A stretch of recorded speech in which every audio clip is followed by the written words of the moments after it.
welcome back to Roads and Destination.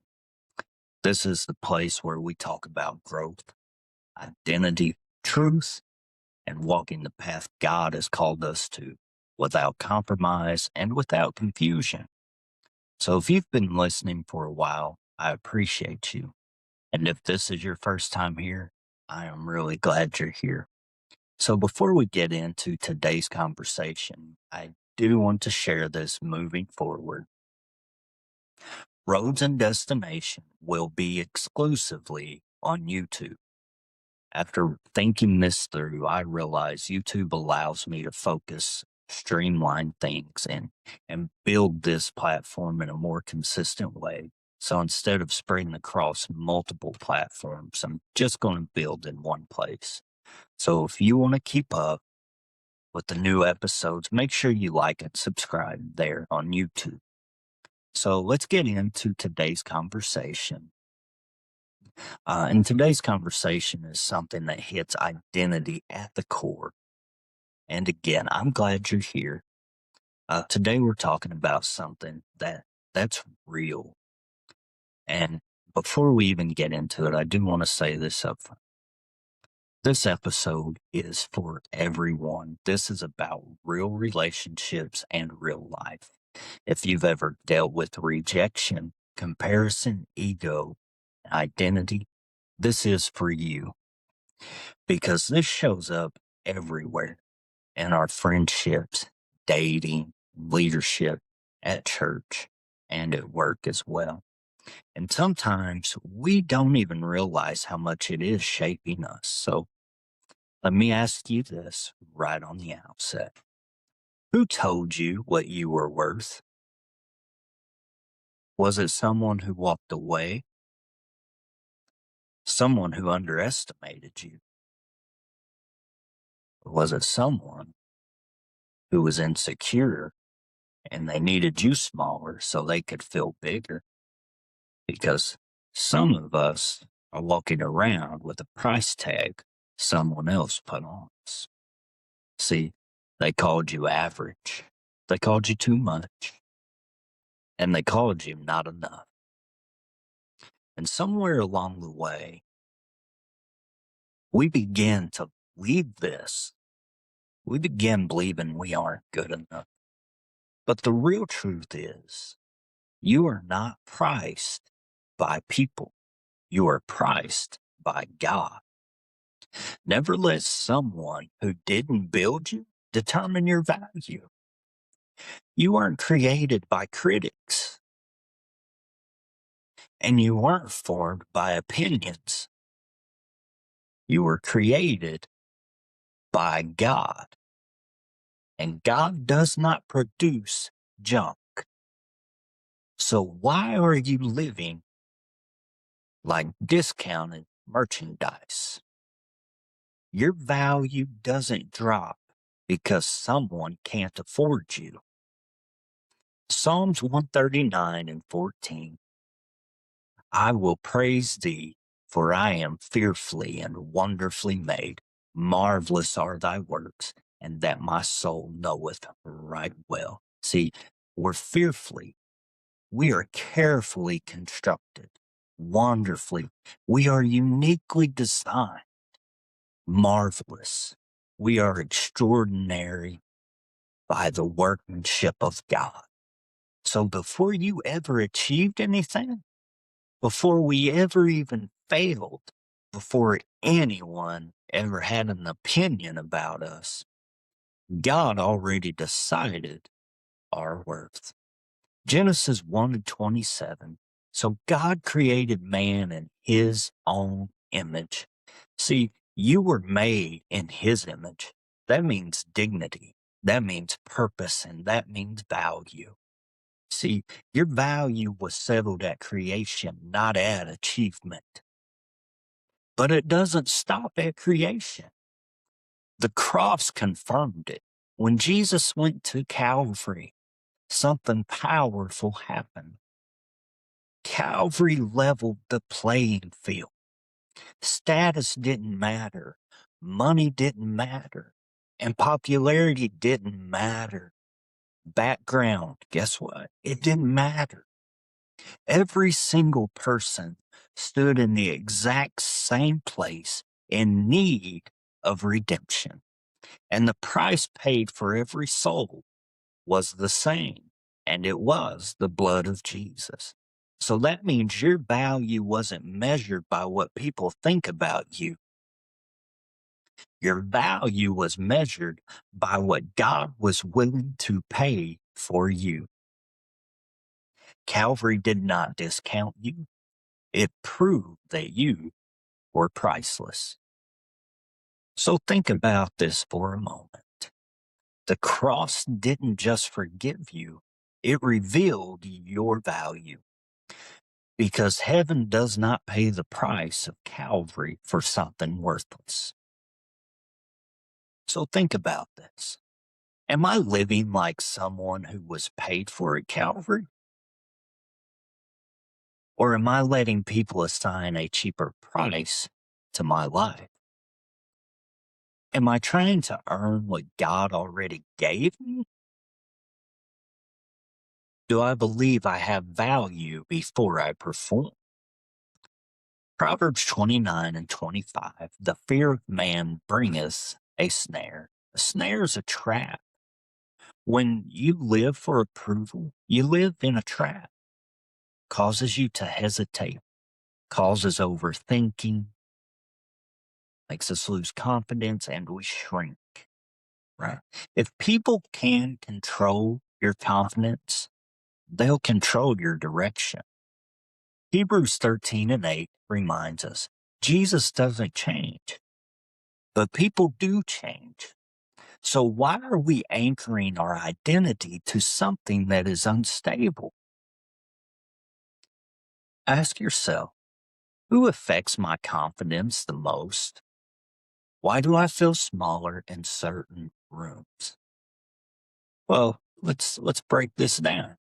If your confidence comes from someone else's approval, it's always an emotion rising and falling based on their mood. If you shrink to fit someone else's comfort level, you're giving away the space God designed for your growth. If you're bending to avoid criticism, rejection, you're living in someone else's narrative, not your God given identity. Freedom is when you can walk into a room steady and unshakable and not shrink because of someone else's opinion. So the next time you notice that you're shrinking, stop and think for a moment. God already knows my value, and we all know someone like this. We've all run into this person at some point.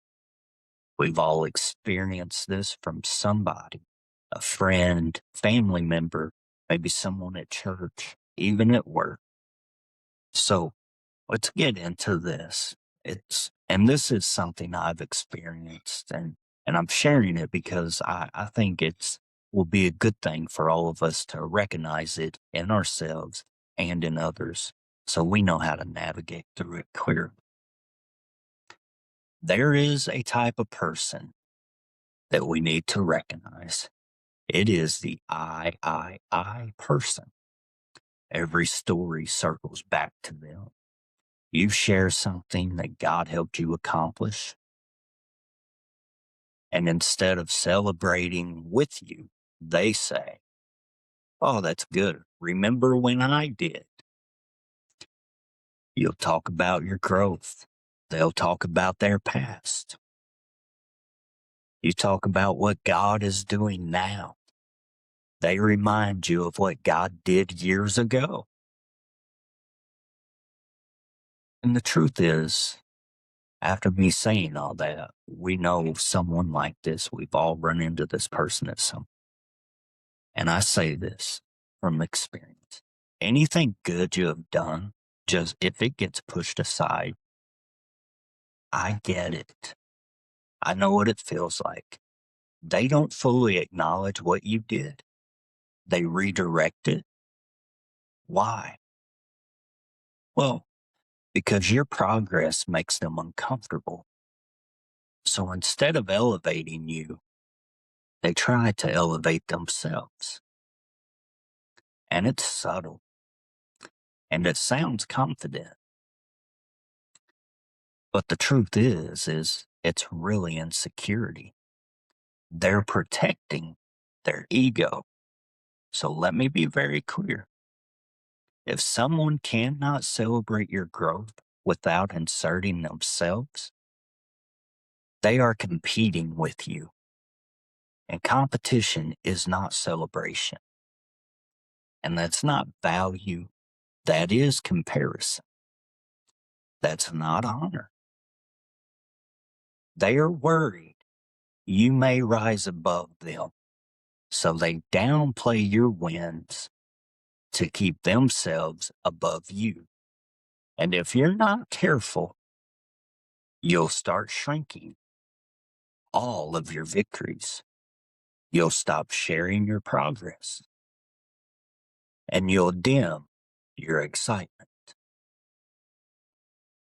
You'll lower your voice, not because you lack value, but because they refuse to acknowledge it.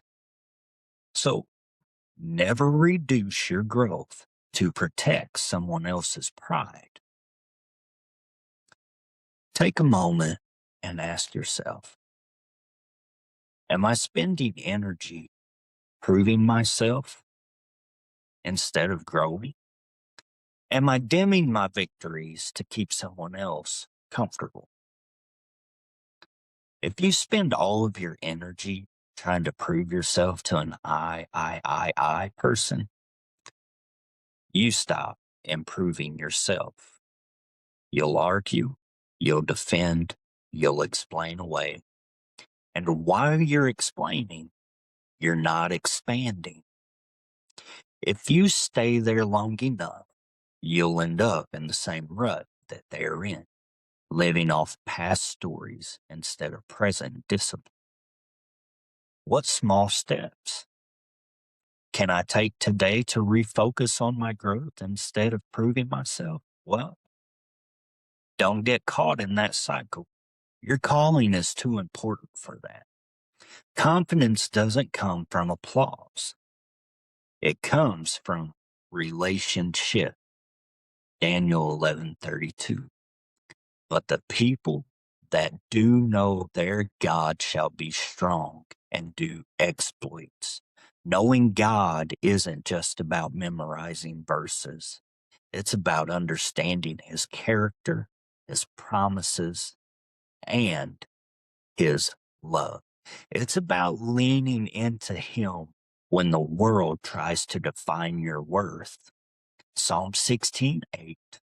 I have set thee, Lord, always before me. I shall not be moved. When your value is rooted in God, silence from others doesn't shake you. Criticism does not derail you. Guess what? Rejection does not define you.